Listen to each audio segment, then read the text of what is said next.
Bom dia a todos. Agradeço primeiramente a NFT por ter me convidado para estar aqui com vocês hoje e falar sobre um tema que, enfim, que a gente acredita muito e professa já há algum tempo. Falar de confinamento em Goiás talvez é meio chover no molhado, né? O estado provavelmente mais confina em relação ao rebanho que tem aqui. Aí eu vou usar uma frase de um colega, professor, aliás, pesquisador da Embrapa em São Carlos, trabalha com leite. Toda vez que ele ia numa plateia, ele começava assim: meu objetivo aqui, a plateia grande, é salvar uma alma. Não quero salvar a plateia, eu quero salvar uma alma. Então, acho que hoje é mais ou menos isso. Vocês estão chovendo molhado aqui, mas o objetivo é realmente, pelo menos, a gente conseguir endereçar uma pessoa que mude para um sistema mais intensivo. Eu acho que a gente acaba fazendo dever de casa. Bom, nós vamos falar um pouco, aí tema é potencializando o sistema de produção através do confinamento. Ou seja, o confinamento como uma ferramenta, uma estratégia dentro do sistema de produção. Os temas que a gente quer abordar com vocês seriam falar do conceito do sistema de produção, entrar no confinamento, alguns benefícios e as possíveis desvantagens que o sistema venha a ter, não é?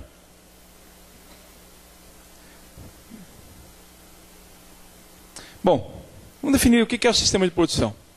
A gente toma como exemplo um hambúrguer, né, pessoal? O sistema de produção, na verdade, é a forma como o produto é fabricado. Parece simples, né? Mas se a gente pegar esse sanduíche como o do McDonald's, quantas vezes vocês foram no McDonald's e foram frustrados por sanduíches diferentes que vocês tenham comido? Quanto tempo vocês levam, acreditam que uma empresa como essa leva para lançar um produto novo? Se faltar um funcionário, como é que eles trabalham na produção do sanduíche diário? Será que eles têm um manual de produção? Ou não? Será que eles têm uma precificação correta para cada produto que é vendido? Será que eles fazem uma pesquisa de marketing com cada um de vocês para ver preferência de consumo? Será que todas as lojas do McDonald's vendem o mesmo produto? Será que o sanduíche de carne sai mais em Goiás e menos no Sul? Ou seja, tudo isso está dentro do negócio do McDonald's. Tudo isso é importante para ele ter previsibilidade, para atender vocês com consistência, para prever erros, para assistir o cliente num tempo rápido. Se vocês olharem, eles fazem dinheiro com R$8 por unidade. Então o que interessa? Por que o McDonald's é tão bom em vender produto? Por que eles atendem rápido vocês? Porque o sistema gira. Porque ele vende R$8 a unidade. Então, na cabeça de vocês têm que entrar lá, ter uma satisfação rápida, tem que ser um atendimento com o menor tempo possível para que vocês tenham o prazer de degustar um produto deles, façam uma refeição rápida, saiam, abrem espaço para outro comer. Então, sistema de produção, na verdade, leva em conta isso. É um pouco mais complexo do que a gente imagina, né? Quando a gente vê o sucesso do empreendimento desse, a gente não sabe o que está por trás. Outro ponto interessante do sistema de produção, principalmente na área técnica, é não correr riscos técnicos. Nenhum sistema de produção pode correr risco técnico. Quando quem teve a oportunidade de ir para os Estados Unidos, ou alguns países talvez que tenham uma mentalidade mais industrial, ou estejam mais avançados nesse ponto, vão ver, às vezes, um sistema e falar: pô, os caras têm muita coisa. O cara podia economizar em maquinário, ele poderia ter um coxo um pouco mais fino, ele poderia trabalhar com mais ingredientes. E por que esse cara não faz? Porque ele lá não toma riscos na área técnica. Porque é conceito. Ele já apanhou, ele já sofreu. Nós estamos vivendo isso um pouco. Quantas aqui no ano passado não formularam com um ingrediente e foram frustrados porque o ingrediente não chegava? Então aquela fórmula que a gente imaginava que era mais barata, no fim não era, né? Porque o ingrediente simplesmente não chegou. E esses caras sabem disso. Então, um outro dogma de sistema de produção é: não corram riscos técnicos. Se o animal tem que ser, se o sistema ele prima por taxas de crescimentos contínuos, se ele prima por um acabamento que a indústria requer lá na ponta, vocês vão ter que montar o seu sistema de produção baseado nesses dogmas. Então, o animal que passa a seca perdendo peso não faz parte disso aqui. Não é?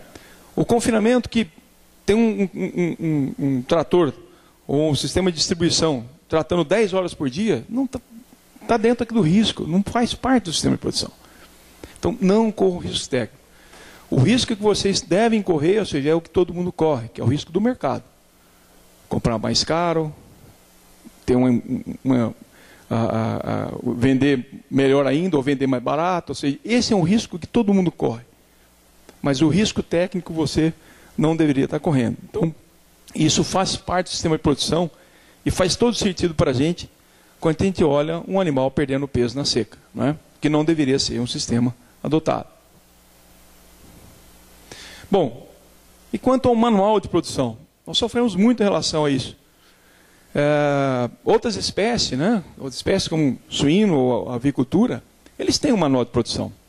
Qualquer um de vocês aqui quiserem ser um pecuarista, aliás, um avicultor ou suinicultor na região de vocês, se vocês quiserem abrir uma granja, alguém vai chegar para vocês, vai dar uma dimensão do galpão, vai falar qual genética de pintinho que vocês têm que comprar, qual as rações por fase, qual é o lucro esperado, onde é que vai estar o gargalo de repente do ano, se vocês vão sofrer com o inverno ou não, qual a atitude correta, qual a umidade que você tem que ter, troca de cama. Vocês têm isso na nossa área? Nós não temos. Ok? Um dos grandes problemas, talvez, seja a falta de um critério do próprio mercado de venda, né? Essa turma exatamente sabe o que tem que entregar. Nós temos uma janela grande, então, do ponto de vista tanto de peso como nível de acabamento, nós temos uma janela tão grande que, enfim, a gente acaba não tendo um manual técnico. Porque a possibilidade de venda é infinita. Desde que você tenha o mínimo de peso e o mínimo de massa de gordura, tá tudo vale. Então isso é ruim para nós, porque a gente não tem um mercado definido na ponta. A gente não favorece uma cadeia de consumo. Isso, na verdade, o que é uma oportunidade, na verdade, é uma fraqueza do nosso sistema. E que leva a uma consequência como essa. Nós não temos um manual de produção. Se vocês forem se aliar um frigorífico aqui, um grupo de fora, falar, eu quero fazer um empreendimento de 100 mil bois, ou 50 mil bois, ou 10 mil bois confinados, o pessoal vai dar um abraço em você, vai pagar um bom jantar, mas não vai te entregar o manual de produção. Você vai estar à sua mercê, à mercê da sua capacidade. Então, infelizmente, nós temos que conviver com isso. Sabendo disso, nós temos que buscar informações. E temos que adotar um modelo que melhor nos atende no tempo. Então, a gente vê uma foto como essa, e fica claro, um animal no Pantanal, sistema de produção totalmente diferente do que aqui em Goiás, diferente que talvez aqui também no Pará, ou seja, é difícil estabelecer um sistema de produção num país tão grande como o nosso, e principalmente levado para uma indefinição do que vocês têm que entregar na ponta. Não é? Bom, vou entrar um pouco. A ferramenta que a gente imagina, ou seja, de confinamento, ele pode ser indispensável, né? Ou pode existir uma alternativa viável para ele. Se eu imaginar o confinamento como uma estratégia da fazenda, ele pode ser dispensável ou indispensável. Confinamento como unidade de negócio, boitel, realmente os boitéis no frio, isso é um pouco diferente, né? Porque para ele não tem fazer ou não fazer, porque ele vive disso. Nós tivemos uma fase no Brasil que existiam vários boitéis, aqui o maior deles, inclusive, foi aqui de Goiás, a Cotril, que está inclusive retornando agora, e vocês tiveram experiência de conviver com um dos maiores empreendimentos de boitéis do Brasil. Hoje, quem se expressa melhor nesse segmento são os frigoríficos, logicamente preocupado com o abastecimento, principalmente na seca, onde não vão ter produtos. Então, o confinamento, para eles, é uma unidade de negócio, eles pensam exatamente como um hambúrguer. Eles estão muito próximos de ter um manual de produção e uma condição exatamente um hambúrguer. E a fazenda, né? A fazenda ela acaba sendo dispensável ou indispensável. Se eu estou no Pará, provavelmente o confinamento ele vai ser indispensável. Aliás, vai ser dispensável, perdão. Mas por quê? Porque não tem o grão lá. Então a decisão de confinar no Pará talvez não seja a melhor decisão do mundo, porque o ingrediente que mais me custo de produção meu não vai ser atendido. Então, agora, se eu estou perto do grão, se eu estou perto de terras valorizadas, se o dinheiro vale ao longo do tempo, ele começa a ser indispensável para algumas atividades. Do contrário, ela vai ser substituída por outras. Algumas vantagens, né, do sistema de confinamento para a estratégia da fazenda. Bom, a primeira tendência que todos vocês estão vendo é a tendência de diminuir o lucro da atividade. Ou seja, quem não está se mexendo, isso não é uma realidade só para a pecuária. Isso é uma realidade para o agronegócio, uma realidade para a indústria, né?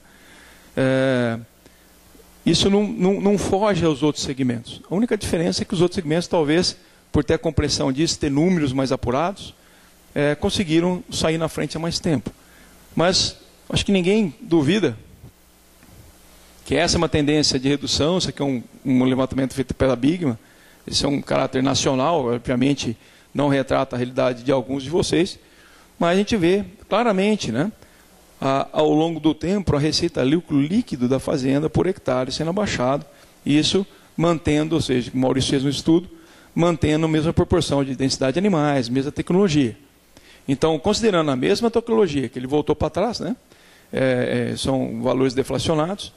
Então, quando ele volta no tempo, ele identifica que no seu mesmo sistema de produção, se você estivesse em 1970 a 80, ou seja, a sua fazenda hoje, se eu migrar ela lá para 70, 80, você fazia R$ 432 por hectare. Se eu voltar até 90, você fazia 281.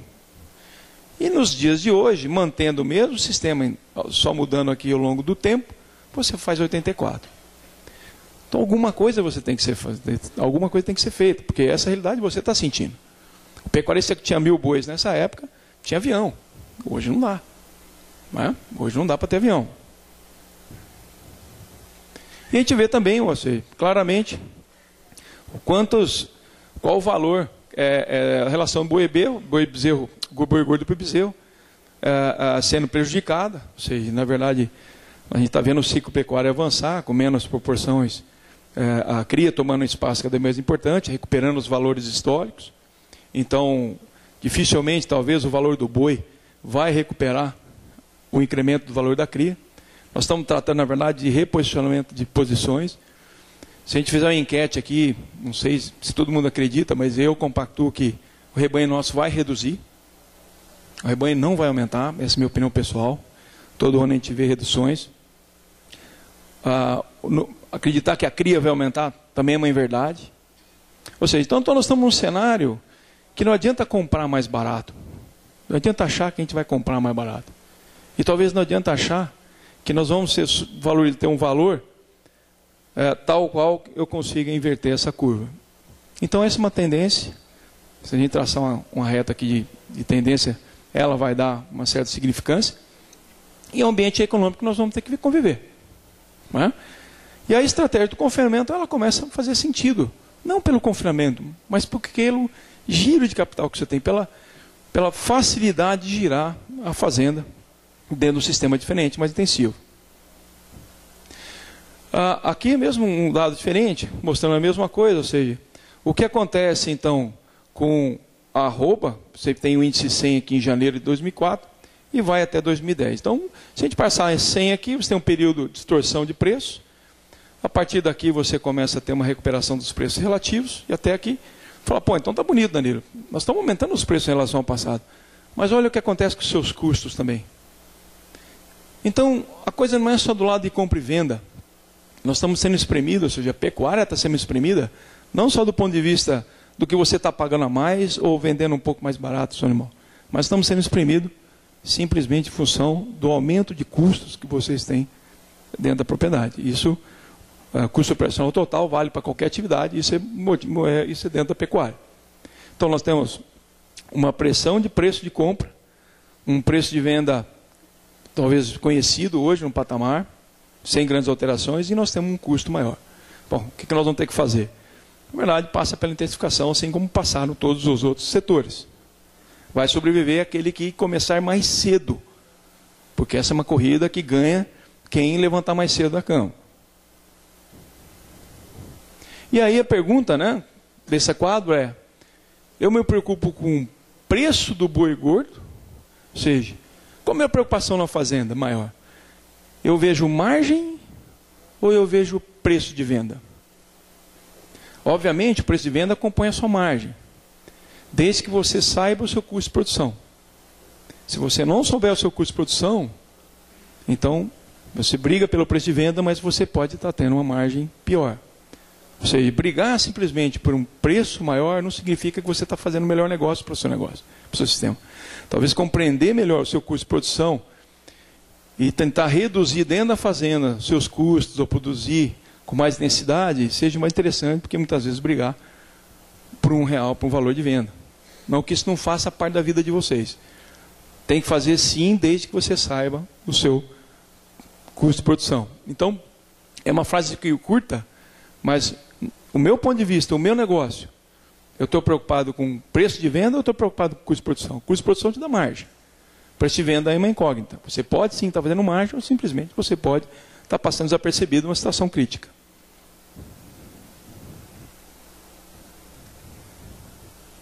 Bom, soluções. Não tem outra. Nós temos que produzir mais unidades em um curto espaço de tempo. A gente passa a pensar em carcaça e não em boi mais. Daqui a uns anos a gente vai perguntar no confinamento, o que se abate? O sujeito vai falar, eu abato X toneladas de carcaça, X toneladas de carne. Ele não vai falar, eu abato tantos animais. Porque o animal, a unidade animal passa a não ter referência. Porque a referência de remuneração de vocês é carne. Então, se a carne é a minha unidade de referência, por que eu penso em boi? Eu tenho que pensar em carcaça. A posição mental é muito importante para a gente mudar o curso do nosso negócio. Do contrário, a gente sempre fica bitolado numa métrica só e não avança nas soluções. Então, o sentido é assim, vocês produzirem mais carcaça e em menor tempo. Essa é uma conta interessante que o Gustavo do Apta fez numa conversa nossa. E ele pegou no 1955 a 2010, se eu me importo com relação, ou seja, se a relação que eu quero para o meu negócio, para ser saudável, é 2,5 para 1, se a minha métrica econômica é reposição, então esses seriam os pesos de abate que vocês deveriam ter ao longo, desde 55 até 2010, para compor a sua meta de lucro. Se o meu negócio é saudável, é 2,5, simplesmente então vocês teriam que estar abatendo um animal mais pesado. Isso é dentro da casa de vocês. Vocês não vão influenciar no preço do bezerro. Mas vocês podem sim influenciar no sistema de produção. Gustavo fez outra análise, que é bacana. Então, poxa, se eu acredito isso, então desde 94 até 2012, ou seja, eu deveria estar, em tese, aumentando quase 0,3 arrobas por animal abatido. Se essa é uma tendência conhecida, então eu, gestor da fazenda, tenho que estar preocupado com isso. Genética resolve parte do problema de vocês, quando vocês olham isso aqui. Nutrição a pasto, parte do problema. Agora, o pasto é limitante. Para a terminação, o pasto é limitante. A densidade energética que vocês vão ter para terminar um animal com mais carcaça, vai demandar tanto esforço, ou seja, tanto custo para você manejar um sistema pasto, que não faz sentido terminar esse animal mais de confinamento quando você tem esse tipo de avaliação. Aí o confinamento como estratégia de terminação de animais para fazer esse ciclo rápido, ele começa a fazer um sentido enorme para quem entende isso e acredita que você tem que produzir mais carcaça por área. E aí a gente vê uma situação como essa, né? Até outra foto que o próprio Eduardo mostrou, ou seja, 250 mil cabeças em 320 hectares. Então começa a mudar um pouco.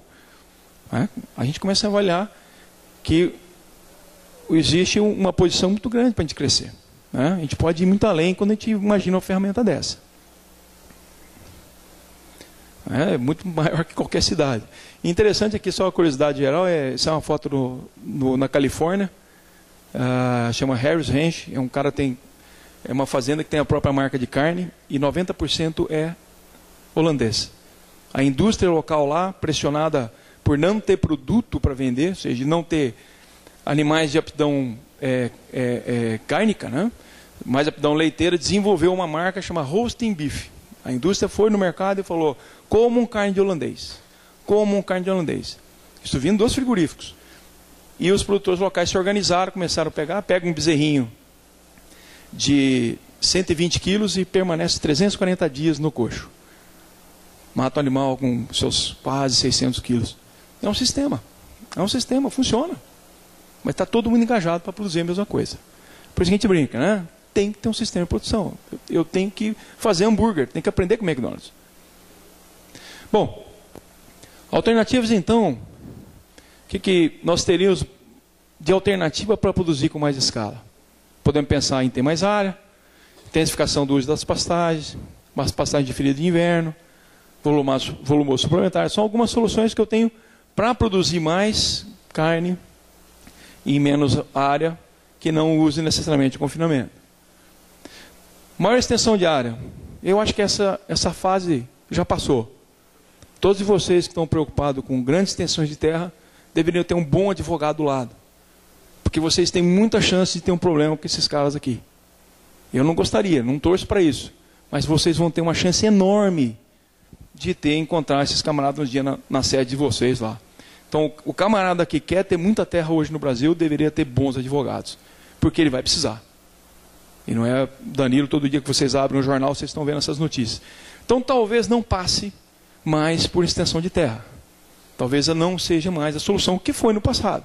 Que foi a época de grande entrada no cerrado, descoberta da calagem, enfim, da variedade da braquiária. Ou seja, nós entramos, nessa época fazia todo sentido estar entrando e conquistando novas áreas. Aparentemente, nós fugimos um pouco dessa realidade hoje. Pastagem altamente intensificada no período chuvoso. Vamos intensificar. Fantástico, pessoal. Isso aqui eu acho que é obrigação de cada um. Só que nós vamos ter um problema de estacionalidade. Nós vamos produzir muito num período e pouco no outro. E o que você não quer é gastar com adubação, gastar com intensificação a pasto e deixar uma densidade pequena, deixar poucos animais por área. Salvar, ou seja, investir em qualidade de forragem na época das águas, para ter sobra no inverno, não é o melhor negócio. Então você sim, talvez vai usar essa estratégia para lotar a fazenda nas águas. E se preocupar muito pouco na seca, porque esses animais, em tese, não deveriam estar mais no pasto seco. Ou seja, nessa reserva forrageira, a não ser outras categorias de cria principalmente. Então, talvez intensificar nas águas vai ser muito bom para o sistema de vocês, desde que vocês tenham um final que não seja no pasto. Ao contrário, vocês vão correr um risco aqui. Pastagem de inverno ou de ferido. Existe limitação de área, né, de quantidade que você pode fazer para ter uma excelência aqui. E a gente vê muito o pastagem de inverno em quem é agricultor. Então, se eu sou agricultor, faz todo sentido do mundo eu ter pastagem de inverno. Porque eu estou lá, tem equipamento, tem maquinário, então sim, eu posso levar os animais numa engorda intensiva numa época de inverno, numa condição saudável. Se vocês forem para o Mato Grosso do Sul, vocês vão ver muito esse tipo de atividade sendo conduzida. Se for aqui na Barra do Garça também, a Fazenda Brasil é um exemplo desse tipo. Ou seja, existem soluções, mas são limitadas. Não é? Volumoso suplementar. Então, a gente chama de sequestro, né? Então, você produzir, principalmente cana-de-açúcar, para tirar o animal na seca e dar uma parte suplementada para ele vencer a seca com ganho de peso e ser terminado mais para frente. Tem limitações de escala, é uma alternativa, mas tem limitação de escala. Quando você provavelmente olhar o operacional que você tem aqui, talvez faça sentido usar esse volumoso para terminar o animal na seca do que passar com ganhos leves para próximas águas. A não ser que você tenha um posicionamento de uma precificação lá para frente muito melhor, e aí você toma uma decisão econômica diferente. Mas talvez não faça sentido, em algumas áreas, principalmente em função de escala, você fazer um sequestro e ter o mesmo trabalho para não terminar um animal e não fazer receita dentro daquele período onde você mais trabalhou. Bom, nós voltamos então ao benefício do confinamento. Aqui são algumas soluções que nós poderíamos ter, algumas são limitadas, outras são simplesmente citadas, mas são impossíveis. Não é? Benefícios, a gente imagina. Primeiro, algumas categorias obrigatoriamente têm que ficar nas pastagens na época da seca. Bom, então, se você, com solução, se você liberar essas áreas do boi gordo, nessas áreas você pode priorizar a cria ou reposição. É chovendo molhado, né? Mas Essa é uma realidade. Se eu priorizo o animal que mais pesa, que mais vai consumir para poder estar terminado na seca, eu priorizo uma categoria que passa bem nesse período. Ou animais mais leves ou vacas. Né? Bom, o que acontece com o meu sistema? Quando você prioriza alimento para essa turma aqui, você aumenta o score corporal, que vai de 1 a 9. Quando você chega no 7 ou 6 aqui, ó, 6 a 7, porque o animal, ele, 5, vamos falar 5 a 7, aqui já tem uma resposta, mas pode até não. Por que o animal nosso, a taxa de preneza é tão baixa? Porque o animal não tem reserva, ele não vai ciclar. Porque ele está perdendo o peso, ele não está ganhando peso. O animal só vai ciclar quando ele tem ganho positivo. Então, em tendo ganho positivo, ele cicla e responde para você. Então, você priorizando, tirando os animais que terminariam a pasto, num sistema mais perverso, você libera categorias para que tenham um melhor crescimento. E isso responde para você em maioria de taxa de produção, de reprodução. Então, nós estamos falando de novo no sistema McDonald's. O que faz sentido para mim em cada categoria a ser criada. Outro ponto também, né? 100 bois de 450 kg equivale a 135 arrotes 300. Então eu consigo colocar mais unidades animais da mesma área na seca e salvar o meu negócio. Então aqui nós estamos falando o quê? Nós estamos falando em girar mais animais por área. Porque eu estou priorizando uma categoria onde eu posso colocar mais animais no mesmo lugar. Então começa a fazer sentido de novo o sanduíche McDonald's.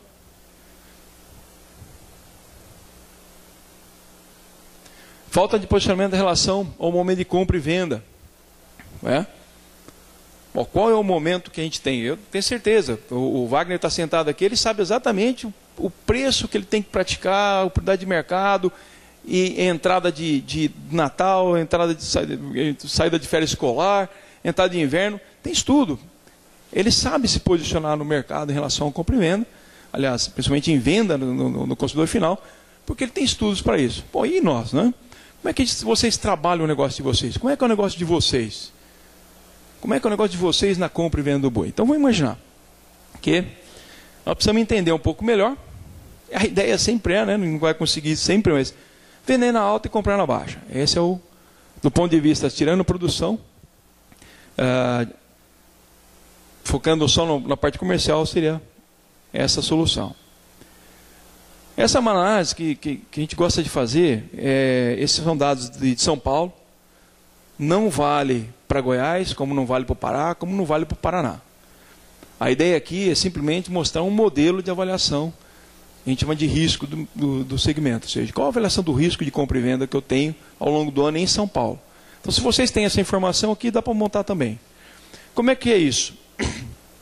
Aqui a diferença, eu pego o animal, ou seja, aqui a linha 0 significa a média, tá? Nesse caso aqui a média de venda no ano. Então, se eu vendo o animal por R$2.000, na média do ano, janeiro, se eu contar, janeiro, fevereiro, março, abril e tal, eu pego de janeiro a dezembro, todo mês que eu tive venda, ok? Ou valor de mercado, e faço uma média. Então, na média, vamos falar que aqui se vendeu a R$2.000 o animal. Nesse período, eu consegui vender a R$80 maior do que a média do ano. E nesse período eu vendi R$60 mais baixo do que o ano. E aí, em relação à compra do bezerro, linha 0 é média, a mesma coisa. Nesse período aqui, que é de janeiro, né? Janeiro, fevereiro, março, provavelmente até abril, maio, eu comprei na média a menos 30, menos 20, menos 10 até zerar aqui. E daí para frente eu comecei a pagar mais do que a média. Bom, quando eu junto os dois, eu vejo que eu tenho um momento de venda e eu tenho um momento de compra. Então, aquele modelo McDonald's começa a fazer sentido para mim. Porque, poxa, se a minha chance de vender, isso é uma média, isso é um trabalho de 98 a 2010. São períodos somados aqui. Então, se no histórico de 98 a 2010, isso sempre é forte, essa tendência, olha, então, o que eu preciso? Para comprar, pessoal, vocês precisam de uma coisa só. Aliás, duas, né? Precisa de dinheiro no bolso e vocês precisam de pasto na fazenda. E para vender, o que vocês precisam? Você precisa do boi acabado. Eu acho legal quando o pessoal fala, o boi foi a 115. Quem é que vendeu a 115? Quem é que vendeu a 120? Pouca gente vendeu. Por quê? Porque não tinha animal para acabado. Vocês passaram vontade de vender, mas ninguém vendeu. Porque você não tinha animal. Então, se você se planeja para ter um animal nesse pico, aí você faz dinheiro. Se você se planeja para comprar animais, ou seja, ter pasto para essa categoria, você faz um bom negócio. Ah, Danilo, fale para Goiás? Não sei, moçada. Nunca fiz isso aqui para Goiás. Mas em São Paulo, se eu fosse ter uma propriedade, eu pensaria nesse sistema. Nós não estamos falando em rentabilidade, hein? Porque simplesmente estou falando de quanto eu pago a mais ou menos. Aqui é análise de risco. Né? Nós estamos falando a mais, não estamos falando no valor nominal de compra, estamos falando de diferenças de compra. Okay? Então, o sistema de confinamento parece fazer sentido para mim quando eu olho esse gráfico, porque eu tenho condição sim de terminar o animal em outubro, foi o pico aqui. Ou seja, eu vou preparar então historicamente para cá. Olha que dado interessante também. A linha azul que vocês estão vendo é a diferença do valor do bezerro em cada ano. E a linha vermelha é a diferença no ano para o boi. Vejam que na compra, exceto um reposicionamento de preço que teve aqui, ó, isso aqui mostra reposicionamento de preço. Vocês lembram lá em 2008, 2009, o bezerro explodiu de preço. Depois novamente volta, porque nós estamos falando só de diferenças de valores. Então olha que legal. A compra, pessoal, não adianta vocês chorarem, não tem grande surpresa na compra. O mercado já reposicionou. O mercado está reposicionado, não tem muita surpresa aqui. Agora, olha a venda. Olha que coisa louca. Olha como é que flutua o valor. Em 2010, se você errou o ponto de venda, você perdeu R$160 ou ganhou R$160. Então é uma diferença muito grande. De novo, o negócio de vocês é balizado sim. A grande remuneração vem da venda. Então a importância de você ter um sistema montado, com boi terminado, na melhor época do ano, é de suprema importância para a saúde financeira de vocês. Então, naquele modelo, vocês sim terão o animal certo para a época certa de venda. Por isso, de novo, né, que a gente aplica muito confinamento como uma estratégia comercial importantíssima para a saúde financeira de vocês. Bom, problema, longo ciclo de produção. A gente tem menos retorno de capital investido. Solução, terminar o gado quanto antes. Nós temos que reduzir o tempo de abate. Nós temos que produzir mais carcaça e reduzir o tempo de abate. Aqui é um trabalho muito simples, feito pelo Rafael e Rezende, no Servieri, né?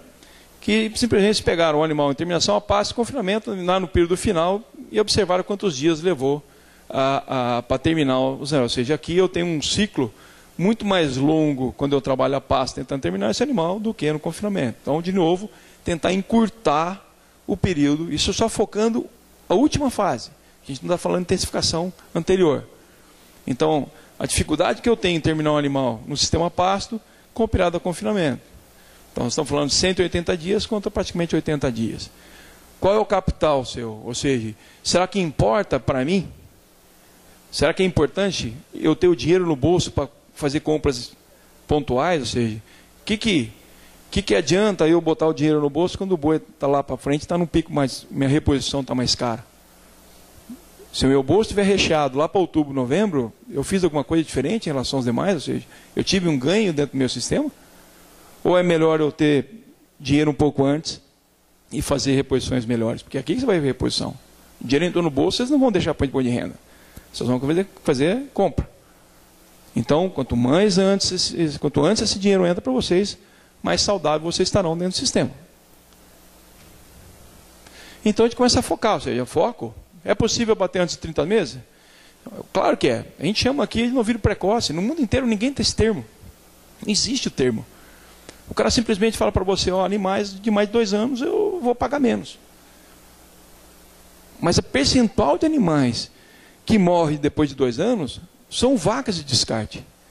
No sistema de produção intensiva não existe o boi de mais de 2 anos.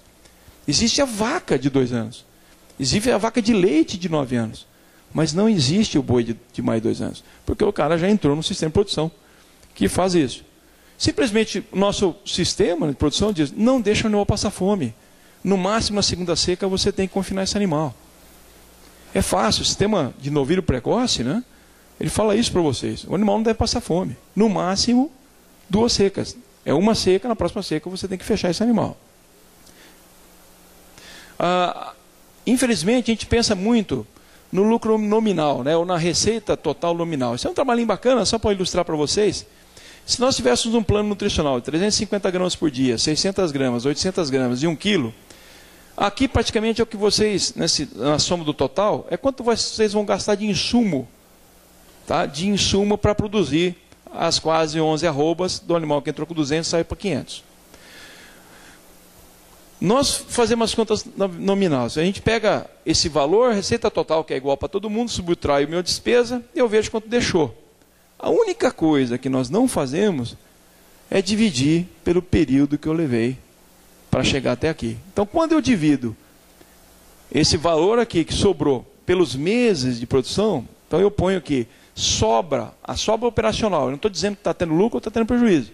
Só estou dizendo o seguinte, entra no caixa de vocês, por mês, nesse sistema, R$30. Ganhando 600 gramas, 48. 800 gramas, 52. 1 quilo, 57. Hoje, o que eu tenho que pagar mais? Aí eu tenho que pagar arrendamento, distribuição dos insumos, vacina, mão de obra.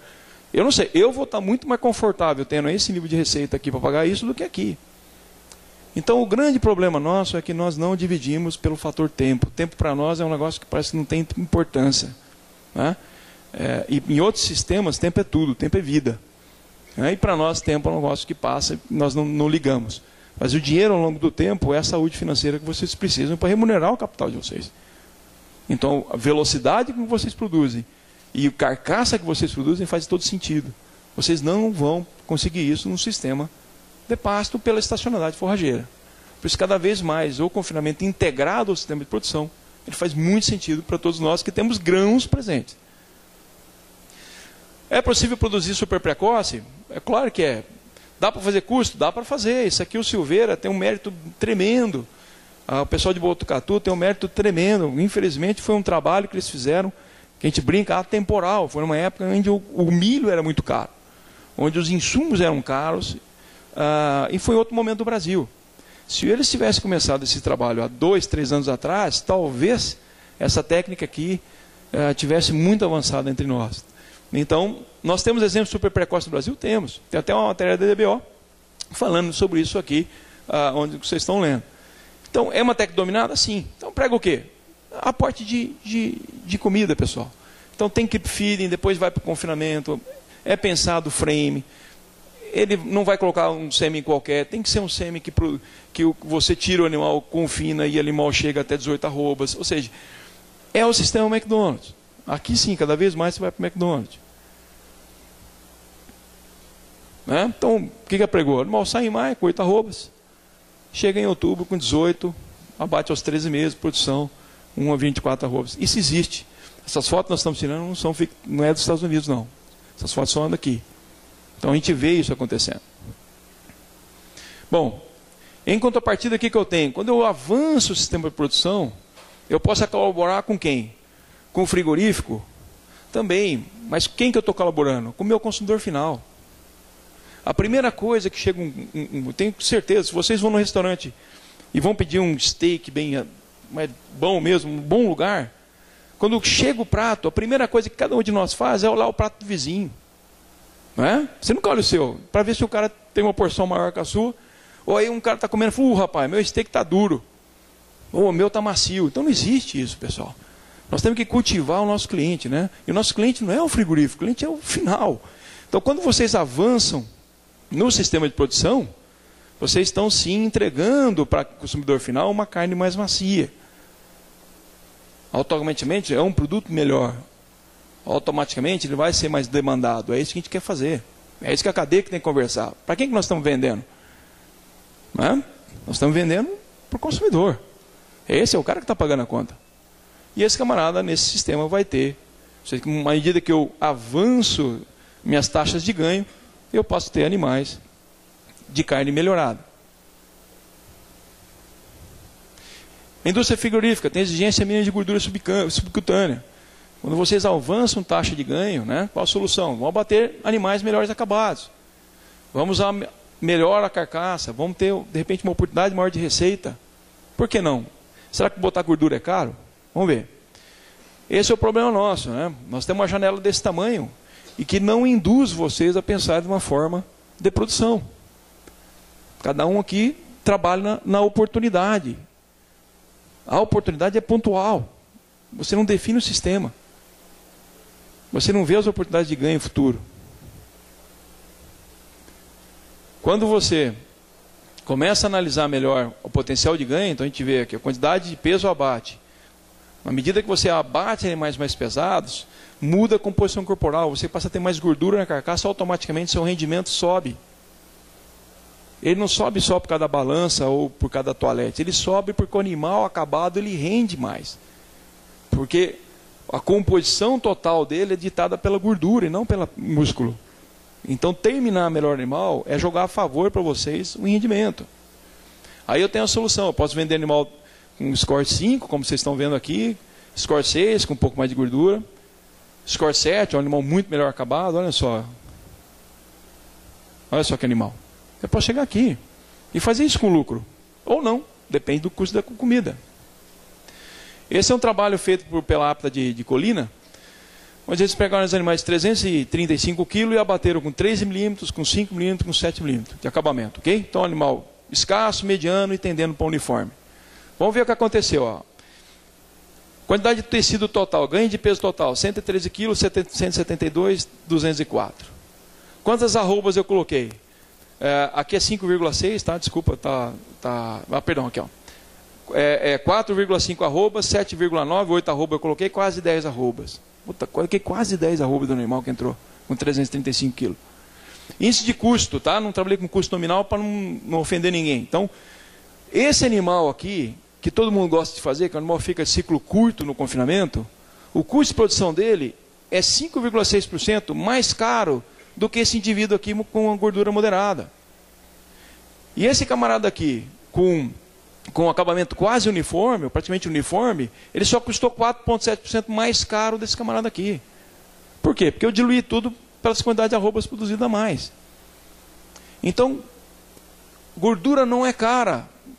Gordura é cara quando eu vendo muito barato ou o meu custo é muito alto. Nós estamos com a cabeça de uma arroba de 72 num custo lá atrás. É onde gordura foi fixada cara, foi quando nós vendíamos o animal a R$70, 68, e o milho custava 35. A coisa inverteu.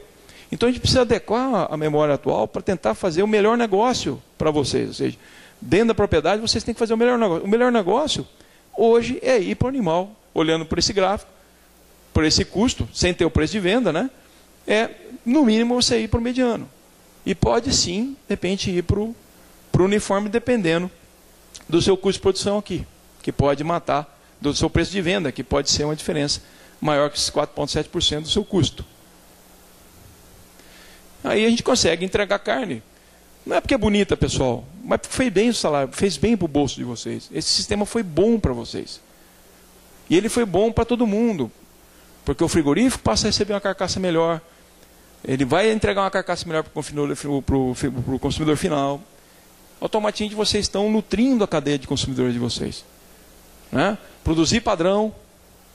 Ou seja, na medida que eu vou para um sistema mais intensivo, eu vou entender que acabamento no boi é bom para mim, porque ele rende mais e me dá mais dinheiro. E é bom para o meu parceiro, que ele vai conseguir vender uma carne melhor, e eu acho que no final eu vou acabar ganhando mais com isso também. Ok? Quanto mais intensivo o sistema de produção, né, quanto maior a taxa de ganho, maior o acúmulo de proteína, de gordura ao longo do tempo. Então, animais com o mesmo peso final, mas com diferentes taxas de ganho, vão ter composição de carcaça diferente. Então não adianta chegar um animal com 500 quilos lá, com uma taxa de 600 gramas por dia. O que vai acontecer? Ele vai acumular pouca gordura. É que muitas vezes a gente vê a pasta. Pô, mas eu uso o suplemento de 1 quilo por dia o ano todo. É bom, mas não vai botar gordura. Não consegue. Você precisa de uma taxa de ganho superior a 1 quilo para começar a botar gordura na carcaça. Então eu vejo o pessoal se frustrar, mas eu tenho um animal inteiro, dei 1 quilo de ração por dia, e mesmo assim não terminou. Não terminou porque o modelo é biológico. O animal vai ser escasso ainda. Então, se eu for... Cada vez mais a gente prioriza a recria nas águas intensivas, e cada vez mais a gente tira esse animal na seca e leva para o confinamento para ter todos aqueles ganhos que a gente vem conversando. Oportunidade de trabalhar com mais dietas, né? Dietas mais fortes também no confinamento, e você tem uma diferença, ou seja, quanto sobra quando eu trabalho a pasto para ganho de peso? Então, sobram 30% praticamente dos nutrientes para você exercitar o ganho de peso, e no confinamento sobra 47%. Uma diferença de 56% a mais a favor da desempenho biológico. Pressão ambiental. Tem que ficar atento. Isso é uma realidade. Aí esses caras são inimigos? Não. Esses caras são amigos. Ok? No bom senso, igual o Renato falava, no bom senso essa turma ajuda, pessoal. Porque ninguém quer destruir negócio de ninguém. Na verdade, todo mundo está preocupado com o ecossistema que nós estamos vivendo. Então, eles estão chamando a atenção. Então, vamos analisar. Olha a diferença. De 11, se eu quiser produzir praticamente 12 bilhões de carcaça, de quilo de carne, num sistema convencional natural ou a pasto, olha quanto eu preciso mais de animais. Ou seja, produzir com mais intensidade, eu economizo 64 milhões de animais num primeiro momento e 14 milhões no outro. Então eu estou botando dinheiro no bolso e eu estou favorecendo um sistema de produção que não me mata no futuro por pressão ambiental. Alternativa ao confinamento. Semi-confinamento é uma? Mas de novo, você tem que deixar a reserva forrageira. Se você vai deixar a reserva forrageira, você vai tratar com menos intensidade quem está nas águas. Então tem que pensar nos ganhos e nos problemas com isso. Outra solução seria parceria em confinamento terceiro. Se eu intensifico nas águas e não tenho condição de fechar um animal, ou seja, por que eu vou trabalhar na média baixa o ano todo para simplesmente ter pasto na seca para o animal passar e ser abatido nas próximas águas?